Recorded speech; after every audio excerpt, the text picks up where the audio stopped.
Hey Drew, how are you today? But I'm good. How are you? Very good, thank you. So you talked about this a couple of weeks ago when we chatted, but the opportunity to get in the ring with John Cena, you mentioned that you had some things you wanted to say to John, but what's this opportunity mean to you given everything that's happening with John and that won't be happening with John after this year ends? Yeah, well, to be honest, I was hoping I'd get the opportunity to say some things to his face. We discussed that I've never had a one-on-one match with John, even though we spent literally years and years with each other. There's very few people on the roster these days, aside people like myself, Cody, Sheamus, Miz. There's maybe a couple I'm missing, but predominantly nobody has spent real time with him, knows what he's truly like, and perhaps knows some things that he would love out there publicly. Nonetheless, much like CM Punk, I ain't afraid to tell the truth, my truth specifically. And I'm very disappointed I've not had the chance to say it to his face. With any luck, he's got the chance on SmackDown. If not, I will find a way to say what I'm thinking. And maybe social media, since it's become my saying, I've somewhat weaponized it because if I can't tell the truth elsewhere, I'll tell the truth there. And there's plenty I've got to say about John Cena, but at least I can get my hands on him in the chamber and physically let him know what I thought about certain things from the past. Thank you. Our next question comes from Rick Ucchino. Rick. Hey, Drew, good to chat with you as always. But it, So, Friday had to be a bit of a difficult time for you. Your Instagram story, minor procedure, but you had your knee drained about 45 minutes before your match with Jimmy. I've never had that done, but a quick Google search says you're supposed to elevate your knee for like 24 hours after that. So, what was that match like? How are you feeling now? And any concerns with the knee heading into Elimination Chamber? I mean, I have no concerns with the knee personally.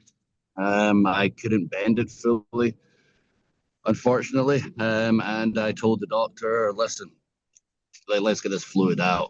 He wasn't exactly over the moon about it, but medically it was safe, or we wouldn't have done it in the first place. But it was legitimately 45 minutes before the match. And I told him this is going to hinder me in the match. I'm not one to make excuses. I'm not going to say that's why Jimmy got himself the biggest victory of his damn career and had his WrestleMania moment at my expense. But yeah, I'm just, put it simply, I'm not a pussy. A lot of the guys are now. So get that out. I've got a show to put on. I've got a performance to do, and this is affecting me. So we took that fluid out. I got in the ring. I did my job. I left Jimmy not looking like a winner, that's for sure. And I'll be good by Elimination Chamber. If I have to tape myself together to get in the ring with the likes of Punk, Seth, and John Cena, people I really want to be in there with and show the world that Drew McIntyre belongs on top. You don't have to hand me a thing. I'll keep taking and taking and taking and showing why I belong on top. And that's a match I'm not going to miss if I have to hold myself together with duct tape. All right, thanks, Drew. I appreciate it always. Thank you. Next question comes from Steve Fall. Steve. Hey, Drew, thanks for doing this for us. Now, this weekend, there's a lot going on. Obviously, you're going to win the chamber match, but do you think that Cody Rhodes will sell his soul to The Rock, and would you do the same? When it comes to Cody, I don't know. Um, he's worked very hard to get where he's at. I don't love some of the actions that he's had towards me recently. I literally put myself out in front of the world and tried to give him some advice. He told me to go screw myself, then jumped on me. But there's part of me that does believe that Cody would do literally anything to be on top and stay on top. So who knows? And all I know for me is I've always been a one man army. I've had offers to team up with people. I've had people say to me, I'll watch your back. And I had Bloodline jumping on me left and right. And I've always been trying to do things the right way, always try to do things by myself so I don't have to hold myself accountable to anybody else. And I don't see that changing. And, a lot of the fans turned on me. A lot of people see through the BS to see that, okay, that's our warrior fighting and he's telling the truth and he might just keep drilling at home sometimes. And some people say that as, oh, he's complaining, he's whining. But if you really listen to the words, I'm telling the truth. And one day people are going to go, wow, Drew went through absolute hell for our benefit. what a guy that he's willing to, you know, take the good times when we're all together, everyone was behind me, and the bad times where a few people turned on me, but my true fans really saw through the BS, and I didn't have to sell out to anybody or sell out to the company or to fans that were booing me. Like, I've always done things my way, will do things my way, and I know truth always prevails in the end. Thank you, Drew. Thank you.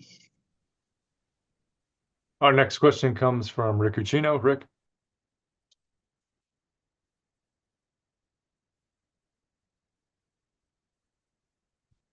Oh, I'm sorry. I didn't mean to have my hand raised. That's my bad. I already asked.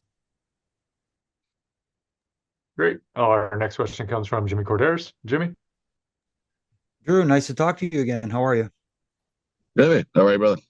I'm good. I'm good. I got a question for you that you mentioned being on top and your goal is to be on top, and you've come so close because you've been on the cusp to being on top several times, but it always seems like someone or something seems to derail it and prevent it from happening. I'm just curious, would you be interested in acquiring the services of maybe a that in because I kind of know a guy, he may be retired, but as a Hall of Famer once said, everyone has a price.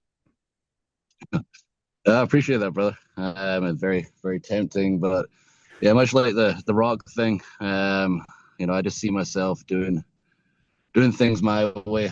As handy as it be to have a ref out there looking out for me, and it feels like everyone around me, especially when you get to that top level, have somebody in their corner, be it visible or not visible. Said I got to do things my way, the Drew McIntyre way. And when it comes to the Rock situation, I've said this a few times because a lot of fans just look at what's happening right now. That we're able to tell these deep layered stories, which are life. Life is complex. We're 52 weeks a year. We can go into the details, into the woods, and they're like, well, you have these issues with the bloodline because they made your lives hell, and you hate them all. Yet, why would you like The Rock? Because why would I have one issue with The Rock? It doesn't mean I'm going to sell my soul to The Rock or whatever if that offer came, but he's literally looked out for me my entire career since I was a kid himself. His former wife used to check in, give me positive feedback as a kid, even when things weren't going particularly well. They always believed in me, and I'm sure you saw the TMZ piece where Rock was asked who he believed was the future. And at the time, I wasn't exactly doing anything on TV to suggest this guy's the next guy.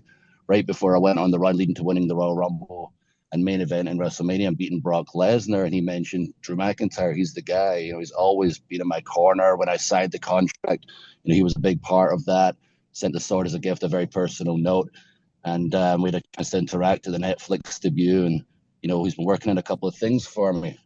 Has he ever wronged me? No. I have issue with people that wronged me just because he's part of a family with some really bad eggs throughout that family. There's no issues there. But again, doesn't mean I would, take an offer like that. I have to do things my way. I have to do things the Drew way. And as you mentioned, everyone's got a price. I don't have a price. I'm very fortunate. Wrestling has been the way it's been the last few years. I've been in it for so long. I learned a lot during my first run by spending most of that money and not investing wisely. And all I've done is invest to ensure I have that power. I'm not going to be held to a piece of paper and how I decide how my future goes. I don't have a prize. Thankfully, I'm in a position where I call my own shots now, and everything I do right now is because I want to do it and I have to do it my way. That's great. Thank you, Drew. I'm looking forward to Saturday and to see what the future holds for you. Thank you, brother. Our next question comes from Rob Wong. Rob. Hey, Drew, thanks for doing this. Nice to chat with you again. Just, quick question about this specific match. There's that old saying, horses for courses. Do you feel as though this is one of those that sort of brings out the best in your abilities? Yeah, something that should bring out the best in everyone's ability in the match. If you look across the whole board, as a who's who of top superstars, current, and I guess with Cena his last run. And I'd like to imagine with all that's going on in Toronto, we've got a chance to interact with each other. And so many of us have such interesting pasts. And we get those microphones in our hands. So I know there's a kickoff show. I don't know who's involved in it. I've been involved in the past few. I'd like to think I'll be there, which leads into SmackDown, which obviously leads into the Chamber. So aside the in-ring aspect, where everyone's going to be bringing their A+ game to ensure they stand out among such top names and top in-ring performers, I hope that mic. That's something I I heard, oh no, Drew, he looks the part. My God, walked down the street, everyone's head turns. In the ring, incredible athlete. But then the microphone skills are not quite up to par, and it drove me insane because I knew what I was capable of, especially from independent run. Not a lot of people had seen that, and I'd always been myself as close as I could be within the confines of the character. And then finally, just the way things have been the past couple of years, and the reins taken off just a little bit, and let the horse run free under Triple H, leading creative. I've been able to show what I could truly do. And last year, I was very fortunate. I say fortunate. I am grateful, but also I know I was the freaking best last year. That's why I won all the promo awards, the talking awards. Doesn't matter if I was in the ring with a Punk or a Seth, and I want that damn John Cena one. I want him right in front of me, and I want to tear him to shreds, and for people to go, my God, like Drew's on that level. It's finally time to give him the ball. Let's stop dropping it, put it in his hands, because there's not anyone he can't stand the ring with physically, and everybody go, my God, that guy should be kicking everyone's ass. Or on the microphone, my God, he shreds everybody. Why the hell is he not on top? Great, thank you. Our next question comes from Johnny at the Johnny I Pro Show. Hello, Drew. Hope all is well. Now I gotta ask. Now heading into another chamber, you already won two. What is your mindset going into this with, especially CM Punk in the mix, John Cena, Seth Rollins? Like, what is your mindset going into this? Win. That's what I know how to do in that chamber, is win. I won it last year, which set me up to go to WrestleMania. I took out Punk at the Rumble. I went to Chamber. I beat a who's who of superstars, earned the title shot against Seth Rollins, beat Seth Rollins at WrestleMania. I owe Punk one. He was claiming credit for beating me inside Hell in the Cell. Much as I don't like it, I know how things turned out in the end. Plus, with the greatest rivalry of the past decade, it's amazing when you have true hatred for each other, how much it benefits the fans, how far you're willing to go in those matches. And I was willing to go a little too far, and it wasn't him that beat me in the end after that decade and career-defining feud for both of us. It was blood loss that defeated me. So we're back inside the chamber. I owe him one, but I'm not focused on him. My mindset before was get him for personal reasons, but also get him because I'm worried what he's going to do to the company the way he was in the past. And when I was around him growing up, the way that I heard from friends, he still is these days. As much as he likes to hide it, he's good at hiding it these days. Eventually, he'll crack, show his true colors, affect the company, and I won't care because I've said it before and I'll say it again. I have a new mindset since I returned from my injury after Hell in the Cell.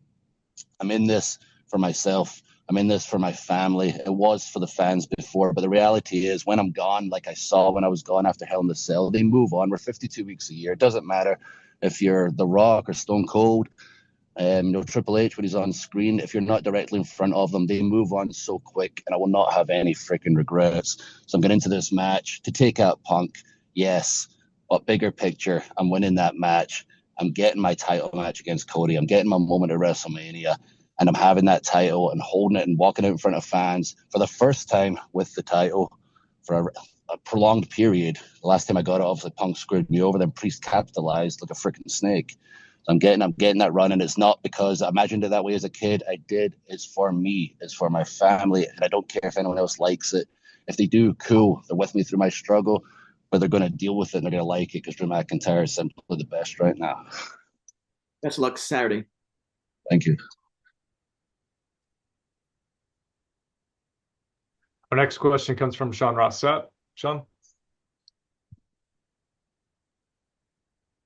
Hey, Drew, you've been known for getting pretty outspoken on social media, and we've actually seen LA Knight sort of give it back to you a little bit on screen. How do you approach situations like that? Doesn't seem like you really get hurt by words, but have you been approached by anybody backstage that maybe have been hurt by some of your words?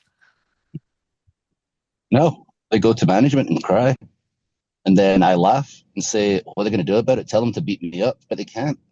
You gotta have some thick skin in this game. Like, it drives me crazy, people with thin skin. That's the one thing I'll give Punk credit.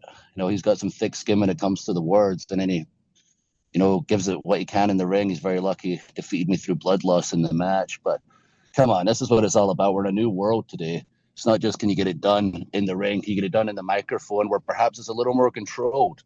I can be a little more free these days, but you can't stop me in social media. Nobody can go toe to toe with me online, on the mic, or in the ring. I'm a complete package. And to cap it all off, I'm not your average. People like to say I'm a troll. Priest makes his little comments on TV. I've heard Seth make some comments on TV about the troll or whatever. I'm not a troll. I'm not your average troll. I'll rip you apart on social media. And then you think of somebody who's like sniveling behind the keyboard in their mother's basement.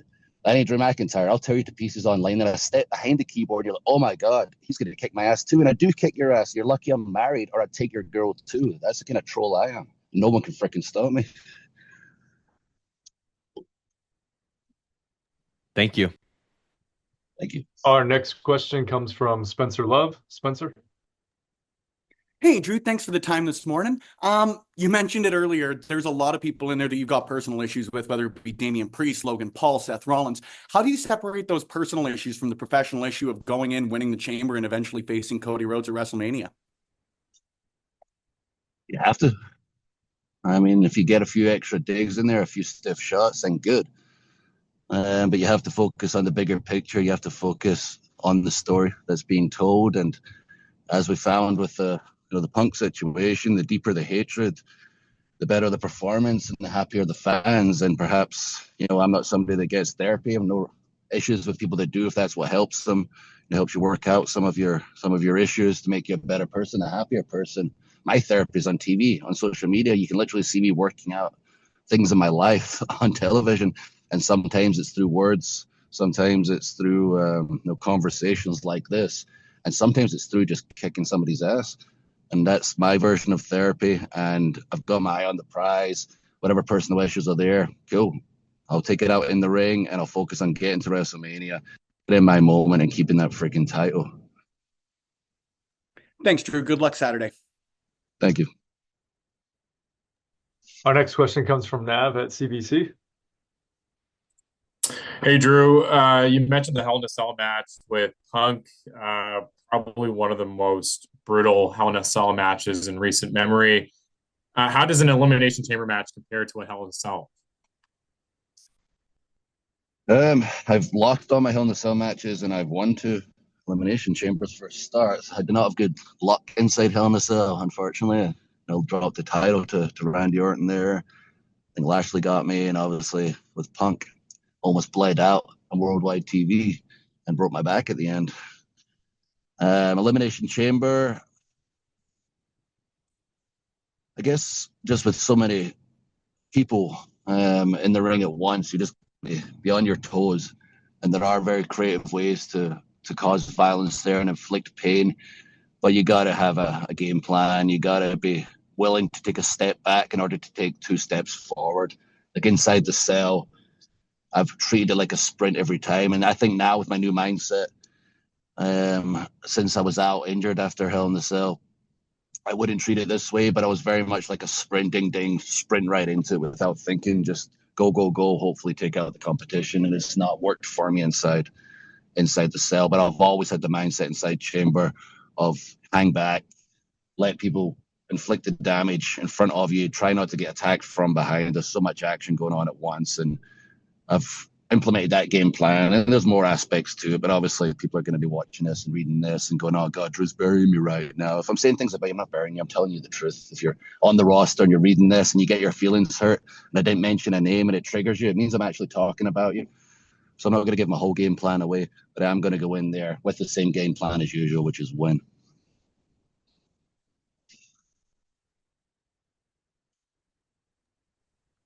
And our next question comes from Avi at To Do Toronto. Hey, Drew, how are you? Wonderful. I'm on fire this morning. I can feel myself all amped up. I must be excited for the weekend. Kick some arse verbally and physically. Awesome. Just quick question. WWE hasn't been in Toronto since WrestleMania 8 in 2002. What are the emotions going into this fight at Rogers Center in front of tens of thousands of WWE fans? Pretty curious how Toronto's going to react. A lot of places in America where I'm going, I mean, some places I've been met with like cheers and stuff. Atlanta, a lot of the crowd were reacting positively. And I don't care one way or the other if you're positive or negative in the reaction. It's just telling who's listening to what I'm saying and who understands what I'm putting myself through for for everyone's entertainment. as well as my own goals going forward. And Toronto is somewhere that's been referred to as Bizarro Land, but ever commentators go, "Oh, it's Bizarro Land. They're not doing the thing we're supposed to be doing right now, or we're telling you you're supposed to be doing." It's places like Toronto, New York, back home, like in the UK and Europe, they react the way they feel personally about the characters and the stories because they actually listen, they take the time to understand the human emotion beside everything. And I'll be fine if they boo me out of the building. But I do see somewhere like Toronto and Canada in general as somewhere that are such big wrestling fans. They look beyond what's going on right now. Like someone like a Jay is, well, man, he does like a cool entrance and he does like the hand thing now. I mean, that doesn't matter all the things he did in the past. Oh, yeah, it doesn't matter when his family ruined my life or whatever. They look past that stuff. They go, why does he feel the way he feels? Would I feel the same way if that stuff happened to me? These past few years of everything Drew has been through after a 25-year career, moving to America at 21, sacrificing everything for our sake at the expense of his own family. That's the kind of stuff Canadian fans look deeper than just what's on the surface. Like American fans, it's what have you done for me lately? So I'm curious how Canada's going to respond to Drew McIntyre. I don't care either way, but I get excited to go to so-called Bizarro Land, which is just logical land to me. Awesome. Thank you, and good luck at your match. Thank you.